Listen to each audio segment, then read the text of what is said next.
Salutare tuturor, bine ați venit sau revenit pe canalul meu. Precizez că nu sunt consultant financiar și tot ce spun este în scop educațional și informativ. Nu uitați să dați un like dacă vă place acest video și dacă vă este de ajutor, un subscribe și să apăsați pe clopoțel pentru a fi notificat când o să postez un nou video. Astăzi o să discutăm despre spațiul cripto și despre câteva criptomonede pe care eu le dețin. Așa că haideți să începem. Pentru a putea intra în acest spațiu cripto, o să aveți nevoie de început de un cont la una din platformele următoare, cum ar fi Binance, mai este și Kraken, de asemenea mai avem și Coinbase. După ce vă faceți cont pe una din aceste platforme, o să puteți cumpăra criptomonedele pe care le doriți.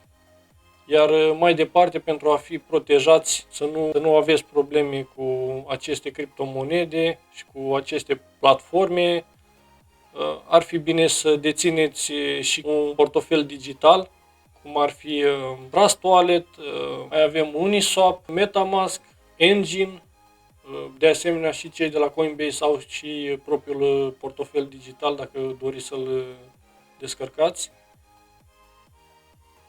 După ce vă descărcați unul din aceste wallet-uri digitale, portofele digitale, puteți să vă transferați criptomonedele de pe platformele la care aveți contul pe unul din aceste portofele. Eu unul dețin mai multe portofele digitale, MetaMask-ul fiind principalul, după care Trust Wallet-ul. Acolo dețin câteva criptomonede, cum ar fi Bitcoin-ul. Bitcoin-ul fiind cea mai mare criptomonedă pe care toată lumea o cunoaște. Aceasta fiind de asemenea și prima criptomonedă creată vreodată, aceasta fiind creată în 2009 de către Satoshi Nakamoto, numele acesta fiind doar porecla persoanei care a creat Bitcoin-ul, nimeni neștiind numele lui și identitatea exactă. Bitcoin-ul este criptomoneda cea mai mare, cu cea mai mare capitalizare, cu un market cap de $1 trilion, după cum puteți vedea. Această criptomonedă a fost creată pentru a se putea face tranzacții mai ușoare în toată lumea, fiind o monedă digitală descentralizată. Bitcoin-ul este creat sau minat de către mineri. Aceștia vor putea crea în total un număr finit de 21 de milioane de Bitcoin, în prezent aflându-ne la un număr de 19.637.475 de Bitcoin. Acest proces va avea loc de-a lungul multor zeci de ani, de acum încolo, până se vor putea crea maximul de Bitcoin. La fiecare 4 ani Bitcoin având halving-ul fiind procesul de înjumătățire a creării numărului de Bitcoin odată la fiecare 10 minute. În acest moment ne aflăm undeva la 6,3 Bitcoin creați la 10 minute și în curând va avea loc un halving, acesta așteptându-se undeva în luna aprilie, undeva se va înjumătăți numărul acestora la 3,17 Bitcoin la 10 minute. Cum puteți vedea, Bitcoinul la început valora extrem de puțin, a fost la un maxim istoric undeva în 2021 la 67.000. Acesta a avut o creștere destul de mare, începând de la 0,05 cenți până în acest moment la 51.000 de dolari, iar maximul istoric fiind în 2021 la 67.000 de dolari.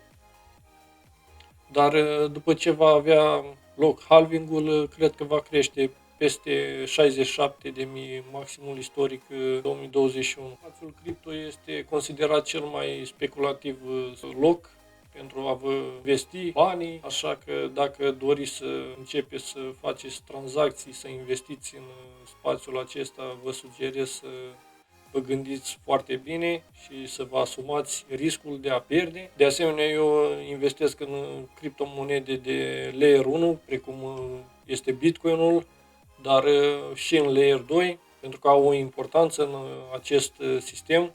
În afară de Bitcoin mai dețin Solana, o altă criptomonedă bună, este de Layer 2, fiind construită în 2017 de Solana Labs și fondată în San Francisco de către o echipă de ingineri software în frunte cu Anatoli Yakovenkov. Aceștia se concentrează pe tranzacții rapide și prețuri accesibile. Pe graficul celor de la Solana, după cum puteți vedea, cel mai mic preț fiind la 0,9 cenți.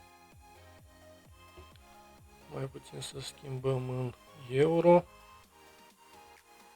La 0,8 cenți și atingând maximul istoric în 2021 la 225 de euro, acum fiind la 95 de euro. Aceștia au un market cap de 42 de miliarde de euro și un număr total de monede de 441 de milioane 81.506. O criptomonedă foarte bună pe care eu o achiziționez și acumulez de-a lungul timpului, fiind în top 10 și cele mai mari proiecte cripto. Următoarea criptomonedă fiind Ethereum, cum observați este a doua cu cel mai mare market cap, situat la 338 de miliarde, aproape 339 de miliarde de euro și un număr total de monede de 120 de milioane 156 de mii 24. Aceasta este a doua cea mai cunoscută criptomonedă. Ea ne oferă posibilitatea de a tranzacționa, dar prețul nu este tocmai cel mai mic, iar timpul de tranzacționare nu este unul atât de rapid. Tranzacționarea se face destul de greoi. Costul este pe măsură. Cel mai mic preț fiind de 2,5 euro, atingând maximul în 2021 la 4150 de euro, iar momentan se află la 2822 de euro. Ethereum este o platformă bazată pe tehnologia blockchain care oferă implementarea contractelor smart. A fost propus în 2013 de către Vitalik Buterin și lansat în anul 2015 cu un supply de aproximativ 12 milioane. Ethereum ne permite să facem transferuri de bani digital, dar să și creăm noi proiecte digitale.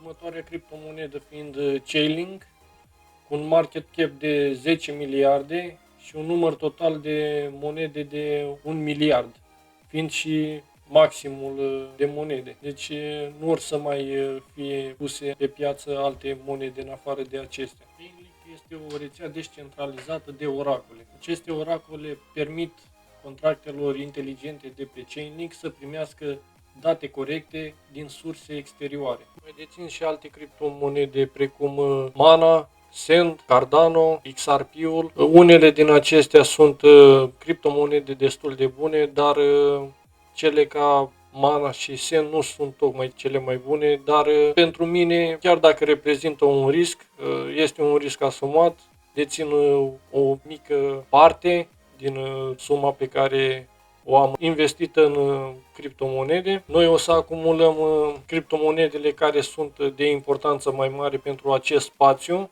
O să încercăm să le acumulăm la prețuri cât mai mici și să le ținem pentru un timp mai îndelungat. Nu facem speculă, doar facem investiții pe termen mai lung. Momentan acest spațiu cripto este la început. S-ar fi cu un market cap de 27 de miliarde de euro și un total supply de 99 de miliarde 987 de milioane din totalul de 100 de miliarde. Mai avem Cardano, care are un market cap de 20 de milioane aproximativ de euro și un market supply de 36 de miliarde 656 de milioane din totalul de 45 de miliarde. De curând am cumpărat o nouă criptomonedă Celestia, care este de asemenea o criptomonedă destul de interesantă. Să o căutăm.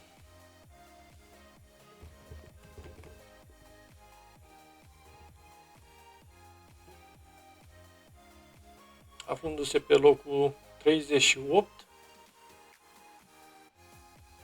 ca market cap, situată momentan la un preț de 15 euro, cu un market cap de 2,6 miliarde, un supply momentan de 166 de milioane dintr-un total de 1 miliard 25 de milioane, deci va urma să intre pe piață un număr mult mai mare, iar prețul va scădea pe măsură și o să putem acumula mai multe în acea perioadă. A avut un all-time high recent la 16 euro pe 25. Aceasta a fost recent lansată, anul acesta mai exact, la începutul anului. Timpul aș dori să mai acumulez și alte cripto, cum ar fi Polygon, una din cele mai bune cripto, dar putem cumpăra și AVAX de la Polkadot,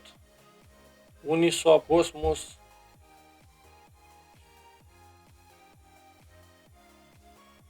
Aptos, Injective,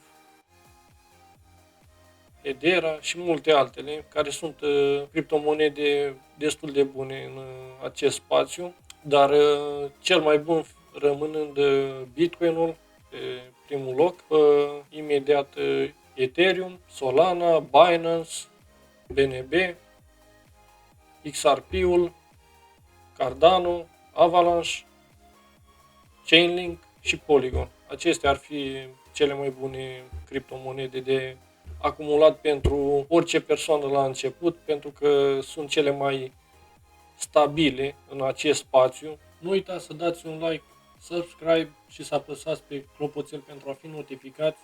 Eu vă urez o săptămână plăcută și ne auzim data viitoare.